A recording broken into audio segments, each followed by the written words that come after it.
이런 흐름을 가장 정확하게 포착하는 사람들이 있죠. 사회적 흐름들 가장 정확하게 포착하는 사람들이 누굽니까, 여러분? 정치인입니다. 표를 받아야 되는 정치인들은 귀신같이 포착을 합니다.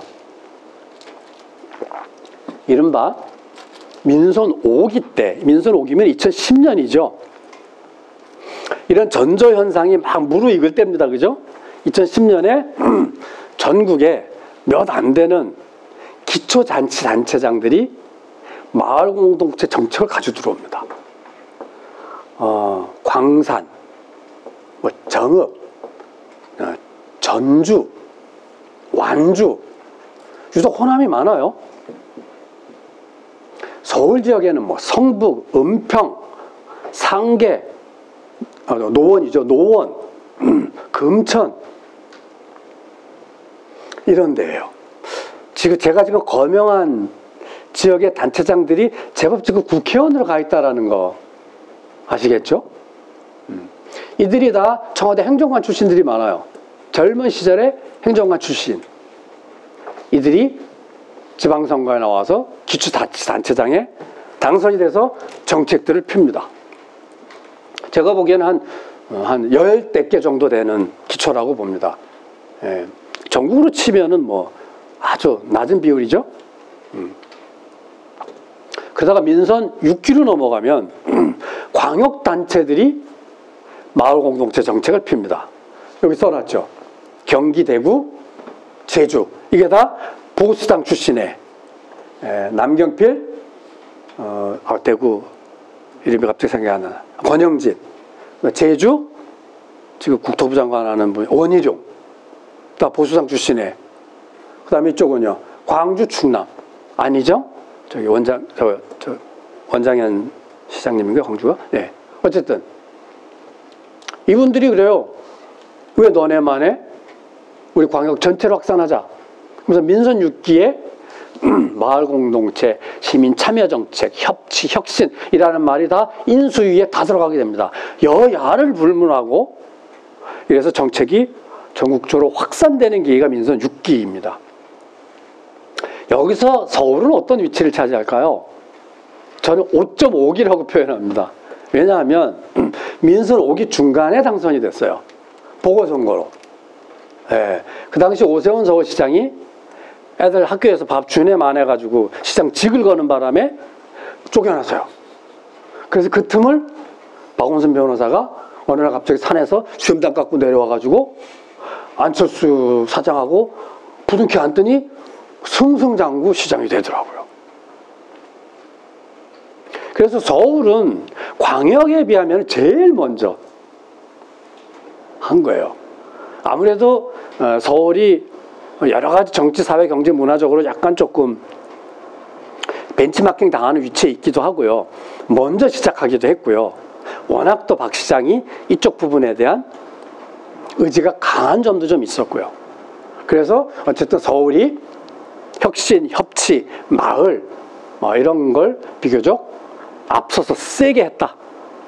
즉 2010년부터 2011년 박 시장이 된, 그 다음에 2014년 주요 광역이 확장하게 된 바로 2010년대 전반부에 제가 지금까지 설명했던 소소한 사회적 변화의 흐름들을 정책으로 확 끌어가지고 정책 개념으로 탑다운하게 됩니다.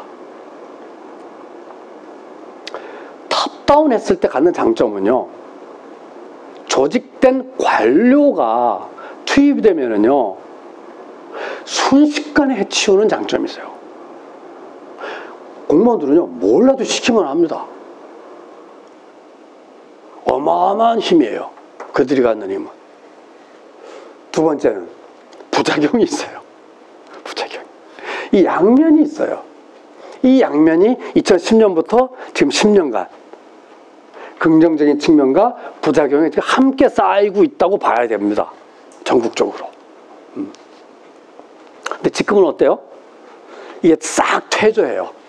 이게 전국적으로 혁신, 협치가 쭉 올라가다가 지금 10년 만에 다시 훅 퇴조하는 겁니다. 여러분 보면 이게 10년 단위로 뭐가 이렇게 꿀렁꿀렁해요, 보면.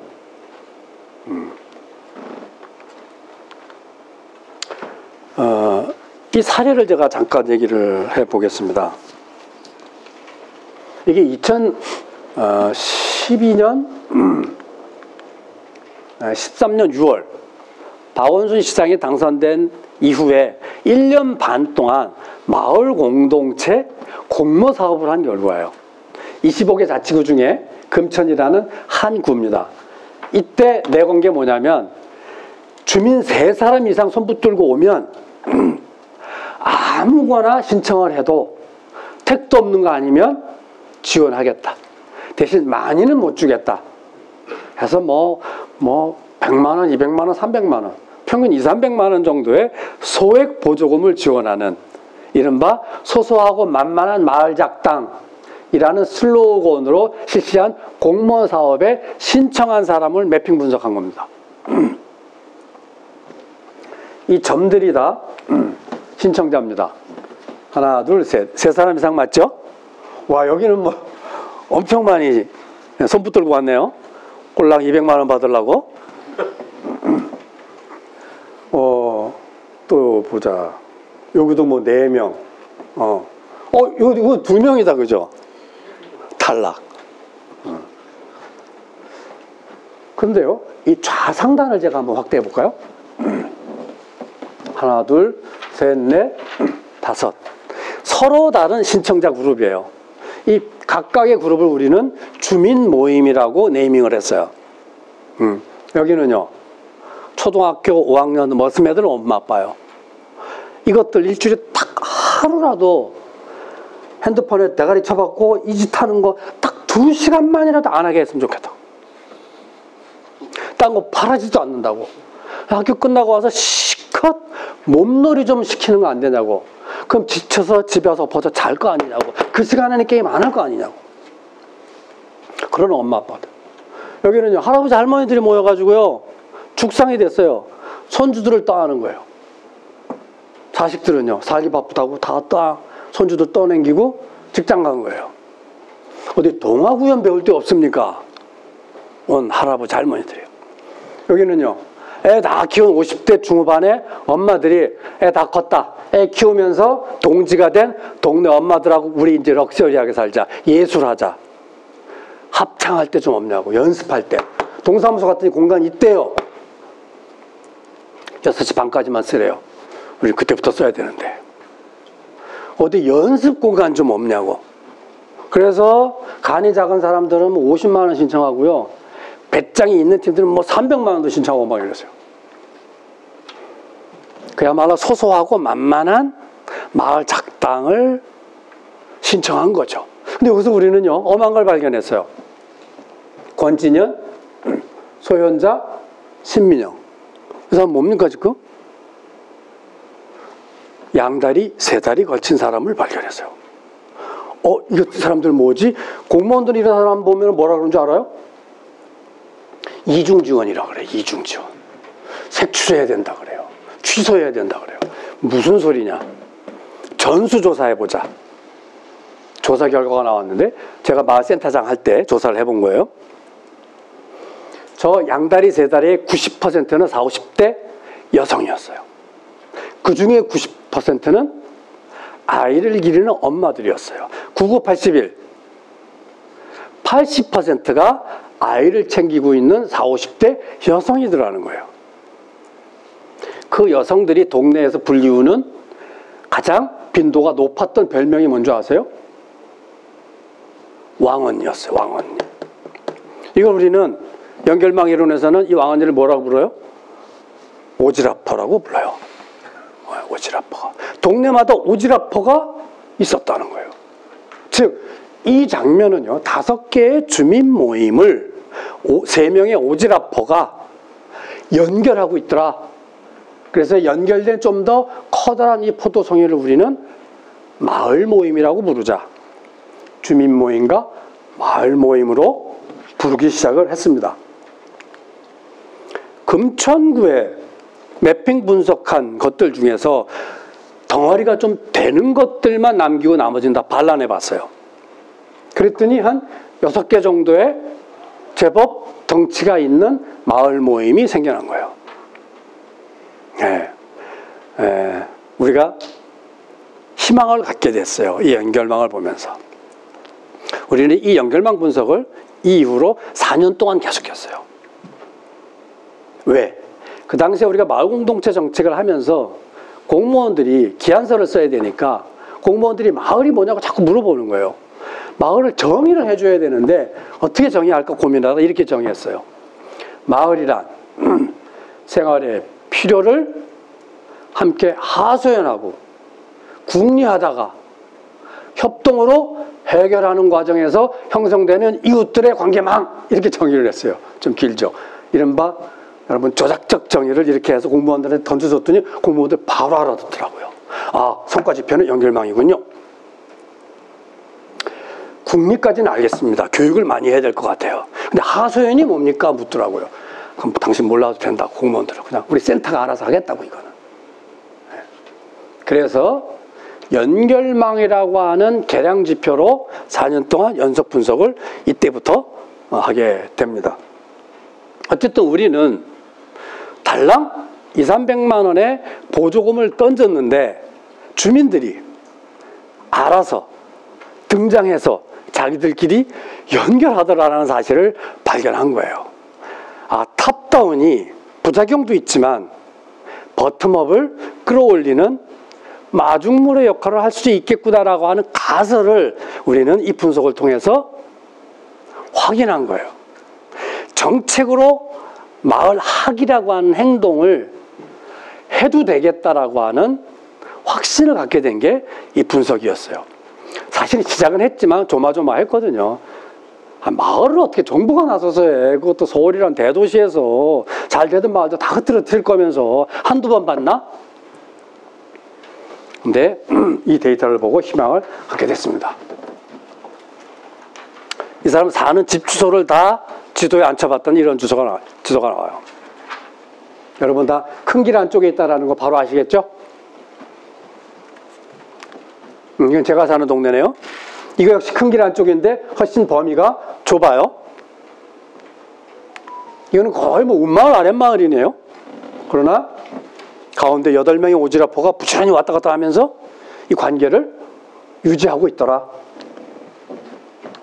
네, 이것도 대단히 밀도가 높아요. 이건 성북구에서 나타난 양상이에요.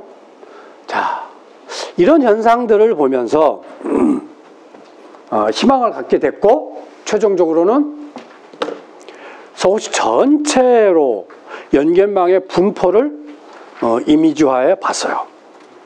이런 그림이 나왔어요. 이게 2012년 1차 년도 1200개의 주민 모임. 그 다음에 5년 만에 거의 5배가 되죠. 매년 1000개씩 늘어나요. 재작년에는 이게 14,000개인가 됐다 그래요. 근데 이 점들이 지금 비교적 고르게 분포하고 있잖아요. 이 점들은 가만히 있지 않죠. 오지라퍼가 부지런히 연결하고 있어요. 이 점들을. 그래서 동네 단위로, 골목 단위로 근린적 지역 범위 안에서 큰 길 안쪽으로 관계를 끊임없이 느슨하지만 연결하고 있다는 걸 조금 전에 확인하셨습니다. 이게 5년 만에 벌어진 양상입니다. 그래서 결론을 내렸어요. 현대 도시인들은 연결되고 싶어 한다. 관계에 대한 갈증이 있다. 두 번째는 이 연결을 현실화 시켜줄 오지라퍼가 동네마다 다 있다. 세 번째, 꼴랑 200만 원 내외의 소액 보조금으로도 연결망은 작동한다. 라는 결론을 내렸습니다. 그랬더니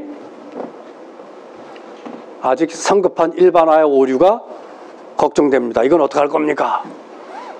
그 제가 뭐라고 답을 했을까요? 여기도 점이 있지 않냐고. 그러면 아까 제 얘기한 가설을 오히려 강화시켜주는 증거 아니냐고 제가 반문했더니 동의했어요. 이거 여러분 어딘지 아시죠? 서초강남입니다. 서초강남. 거짓말 안 해요. 그죠? 어쨌든 여기도 점이 있다는 사실입니다. 자, 우리는 이러한 것들을 뭐라고 부르기로 시작했냐면 느슨한 연결망이라고 부르기로 했어요. 저게 강력한 연결망은 아니에요. 이른바 스트롱 타이는 아니고 위크 타이. 위크 타이. 시민단체는 스트롱 타이에 가까워요. 공무원 조직은요, 어마어마하게 스트롱 타이예요. 예, 바로 명령 때리면 군대처럼 움직여요. 그러나 동네는 그럴 수가 없어요. 뭐 한다고 나섰다가 애가 아프면 바로 빠져요. 뭐 한다 그랬다가 시엄마 아프다 그러면 또 하던 거 그만둬요. 그래놓고 4개월 만에 나타나가지고 미안해하지도 않고 잘 돼가 뭐 이러면서 다시 껴요. 막을 수도 없어요. 나가는 사람 막지도 못해요. 여러분 원래 마을은 어떠는지 아세요? 오는 사람 안 막고 가는 사람 살짝 잡는다 그래요. 어? 아예 안 잡으면 좀 너무 그렇잖아요. 그래서 그러니까 느슨한 연결망이 아니면은 마을의 관계망이 유지될 수가 없어요. 그러나 이 느슨한 연결망은요, 대단히 친밀한 관계예요. 일상적 대면 관계를 토대로 형성된 관계예요. 이른바 친밀권이라는 개념으로 설명할 수 있는 관계라고 볼 수 있지 않을까. 바로 이 느슨한 연결망이 획기적인 마법을 일으키는 걸 저희는 발견을 합니다. 한 예를 들죠. 맞벌이 부부가 큰애를 낳아서 전쟁을 치르듯이 그 육아 휴직까지도 두 부부가 함께 써가면서 그야말로 전쟁을 치르듯이 큰애를 잘 키웠어요. 어린이집도 잘 가요. 한숨 돌렸어요. 근데 둘째가 걱정해요. 둘째를 놔 말어. 둘째를 놓는 순간 엄마는 회사를 그만둬야 돼요. 두 번은 안 봐준대요.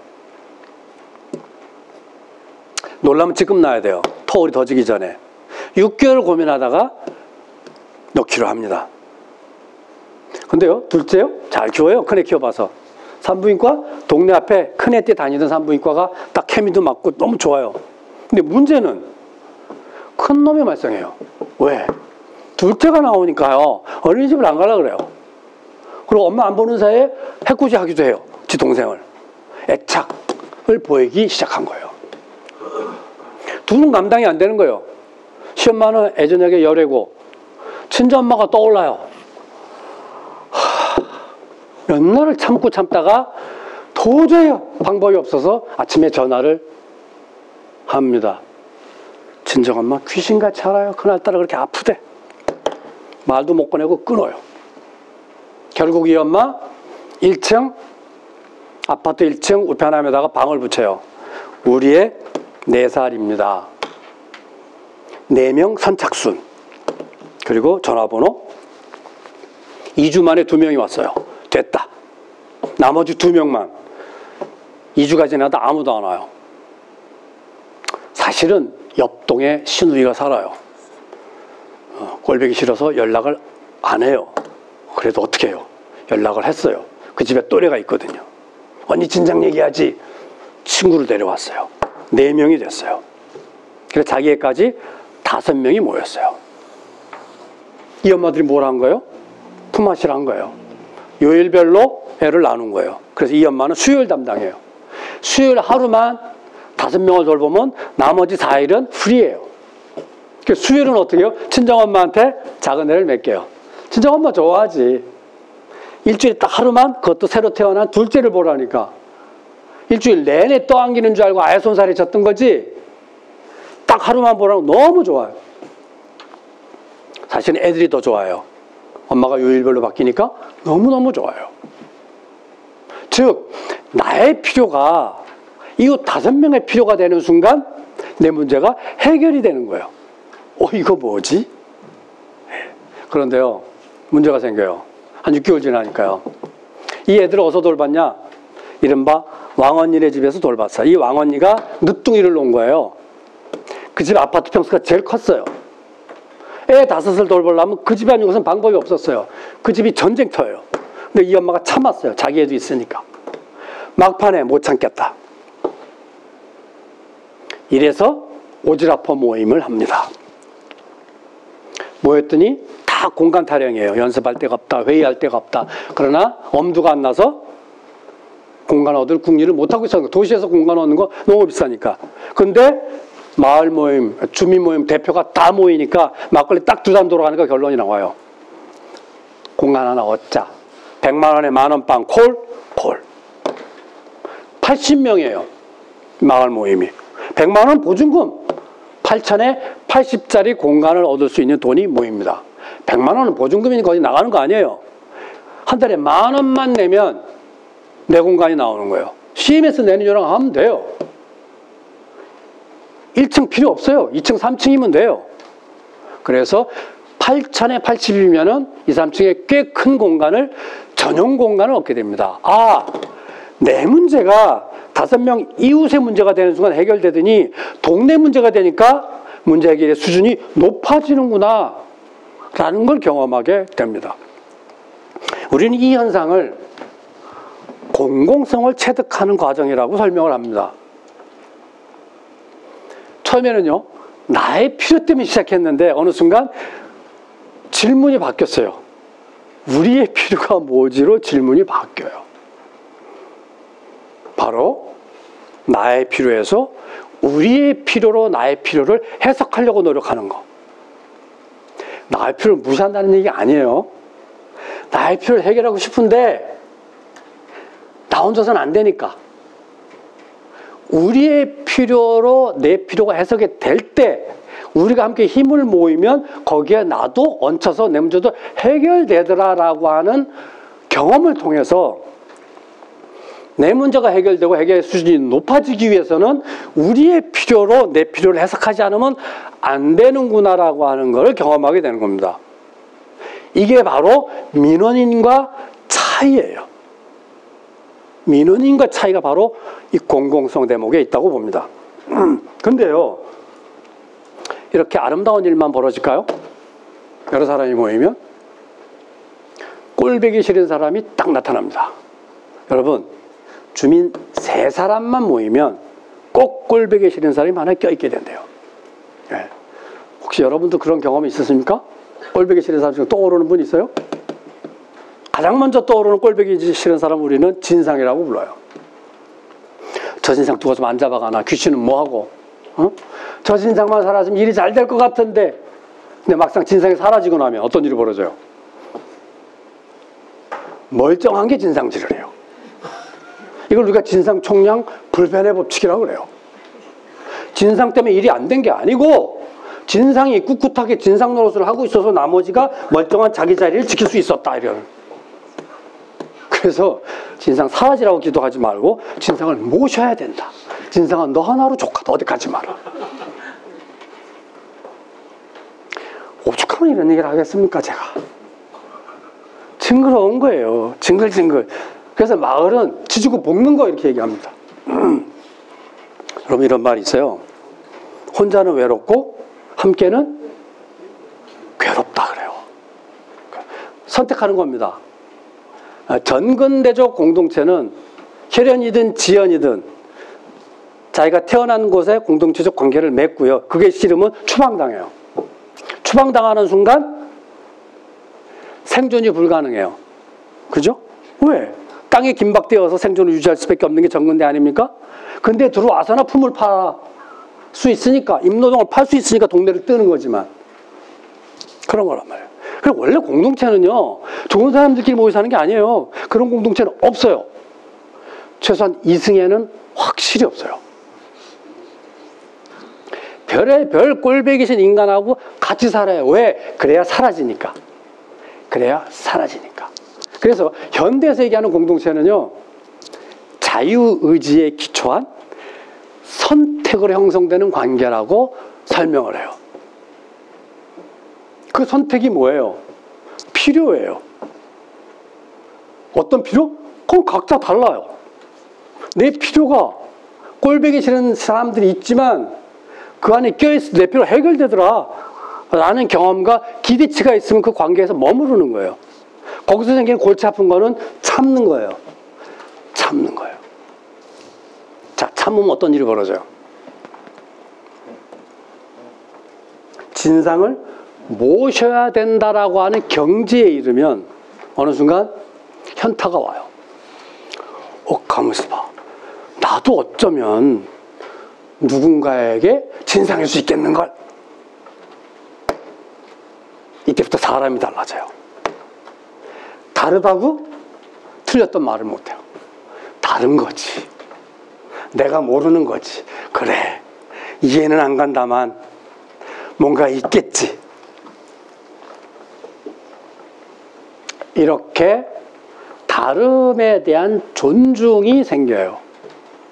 그리고 다른 사람과 얼굴 맞대면 할 수 있는 근육이 생겨요.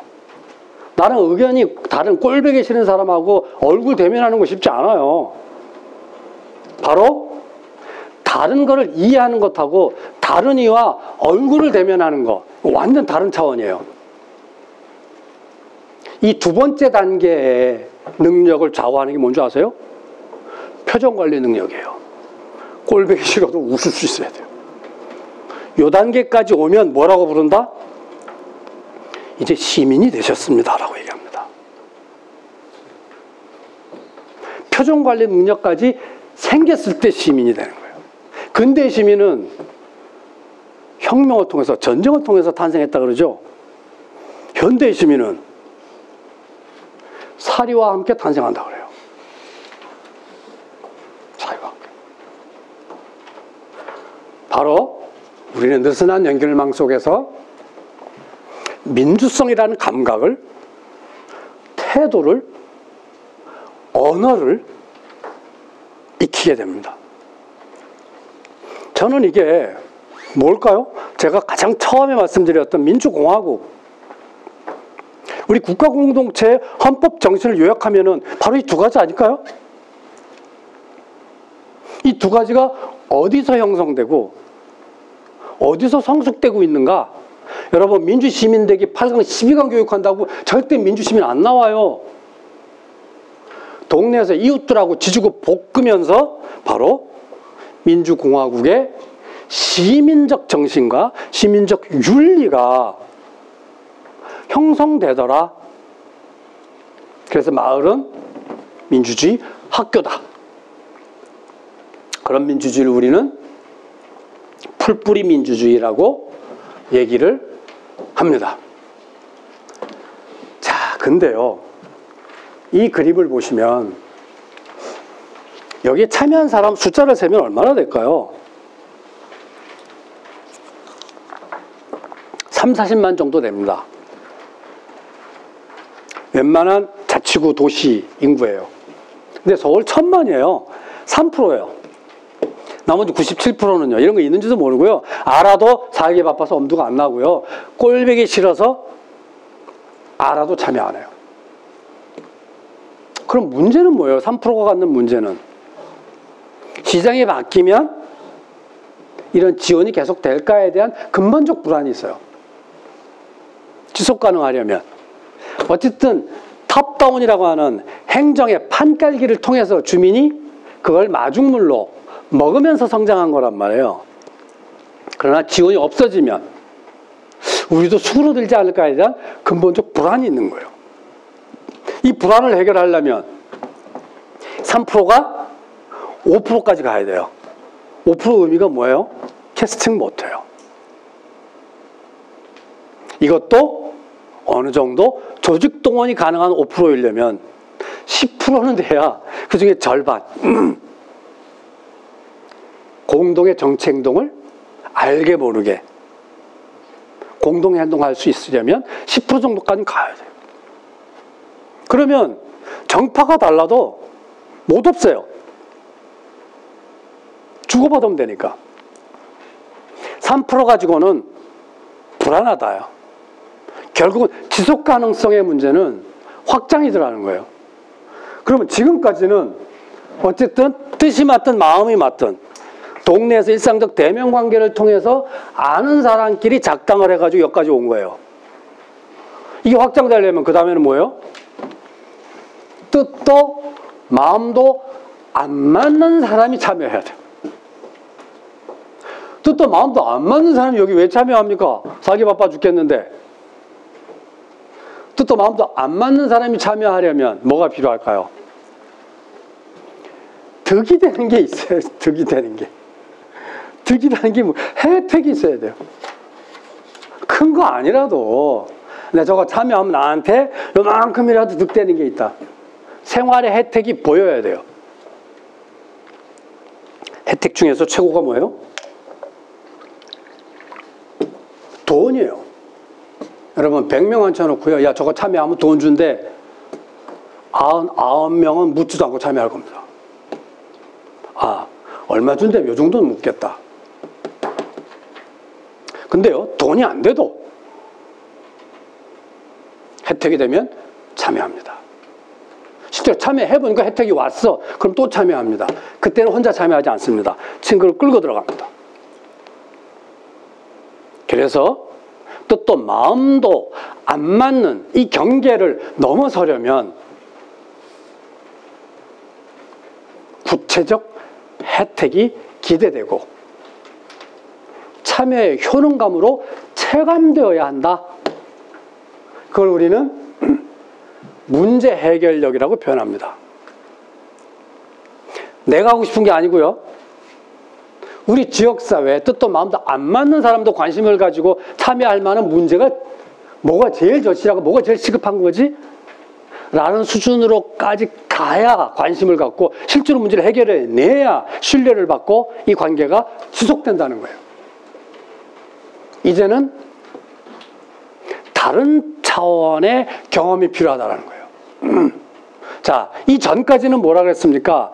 뜻이든 마음이든 많은 사람, 친한 사람 끼리끼리 친밀권 영역에서 벌어졌던 공공성의 경험이라면 이제는 생면부지, 꼴보기 싫은 이들, 처음 보는 사람들, 별 괴상한 꼰대들, 싸가지들 다 모여있는 와중에서 관심을 가지고 모일 수 있는 매개가 뭘까? 그 문제를 해결해내지 않으면 확장이 안 된다. 라는 문제의식을 갖게 되는 겁니다. 그러면 뜻도 마음도 안 맞는 사람이 참여해서 뭘 달성하려면 뜻이든 마음이든 맞는 사람도 그렇게 지지고 볶는데 안 맞는 사람이면 얼마나 힘들겠습니까? 알리니 죽지? 안 하고 말지 저거? 완전 다른 차원의 의사소통 문화가 요구되는 겁니다. 그래서 저는 그거를 공공권이라는 이름으로 얘기해 볼 수 있지 않을까. 그리고 이 공공권을 실현하는 장소적 모델을 뭘로 볼까? 근데 이 장소는 단순히 불학 개념이 아니고요. 행정력이 미치는 단위여야 돼요. 그래야 행정의 자원을 활용하니까. 협치적 맥락 속에서 민관이 자원을 협동적으로 믹스시켜서 동네 사람들이 문제 해결됐다라고 하는 체감적 효능감을 가장 빠르게 반응성을 극대화시킬 수 있는 장소 범위가 어딜까? 그게 읍면동이더라는 거예요. 읍면동. 사실 농촌으로 가면은 면 단위로 가면은 리도 1, 2, 3, 2, 4리 불악 단위로 가면은 무지무지 커요. 하지만 도시로 오면은 동은 컴팩트해요. 아파트 단지일 수도 있어요. 어쨌든 농산촌과 도시가 다르지만 퉁쳐서 민과 관이 갈등이든 협력이든 접점을 이루고 있는 장소이면서 생활 세계가 담기는 공간 범위가 읍면동이다. 근데 거기에는 이미 형식적이지만 주민자치위원회라고 하는 주민대표 기관이 전국적으로 다 있더라. 3,000몇 개가. 그렇다면 있는 제도를 혁신해서 쓴다면 바로 여기가 대한민국의 풀뿌리 레벨의 공공권을 제도화시킬 수 있는 장소 아닐까 라는 아이디어까지 가보게 되는 겁니다. 그래서 벌이게 되는 정책이 주민자치회 전환입니다. 여러분, 주민자치위원회가 최근 몇 년 동안 자치회로 전환하고 있어요. 내용은 뭐겠어요? 동네 유지들만 모여서 친목회처럼 운영되던 자치위원회를 공공권이라고 하는 공론장애 문화로 바꾸는 작업이 내용이겠죠. 그래서 주민자치위원을 추첨제로 뽑아요. 대단히 레디칼한 민주적 선출 방식입니다. 그 다음에 여러 가지 예산 편성권을 주고요. 의사결정 권한을 줘요. 권한을 줘야 참여를 하니까. 여러 가지 제도적인 장치를 통해서 명실상부한 공론장으로 운용되도록 해보자. 여기까지가 민선 5기부터 민선 7기 약 10여 년에 걸친 마을공동체 정책을 비롯한 시민참여, 혁신, 협치 정책의 흐름입니다. 자, 여기서 핵심 키워드는 시민이, 조한혜진 교수가 이런 얘기를 하더라고요. 대한민국의 현대사를 이렇게 딱 한마디로 요약을 하시더라고요. 대한민국의 백성들이 국민이 되어서 시민이 되려고 죽어라 하고 뛰었는데 어느 순간 난민이 되어 있더라. 이 난민이 시민이 되려면 불가피하게 주민을 거쳐야 되더라.